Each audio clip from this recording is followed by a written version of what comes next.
मोकाट जनावरांचा उच्छाद पुन्हा एकदा समोर आला। कळवण शहरात एका वृद्धाला आपला जीव गमवावा लागला।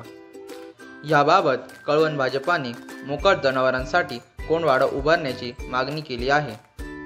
घटनेचा हा रिपोर्ट आमच्या प्रतिनिधीकडून। नाशिक जिल्ह्यातील कळवणमध्ये मोकाट जनावरांचा त्रास दिवसेंदिवस वाढत असून नागरिकांच्या सुरक्षेचा गंभीर प्रश्न निर्माण झाला आहे। याचाच प्रत्यय सोमवारी आला। 80 वर्षाच्या वृद्धावर मोकाट गायींनी हल्ला केल्याने त्यांचा जागीच मृत्यू झाला। यामुळे परिसरातील नागरिकांमध्ये भीतीचे वातावरण पसरले आहे।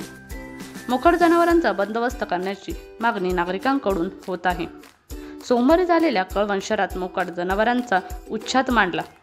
प्रशासनाच्या दुर्लक्षामुळे वृद्धाला जीव गमवावा लागला।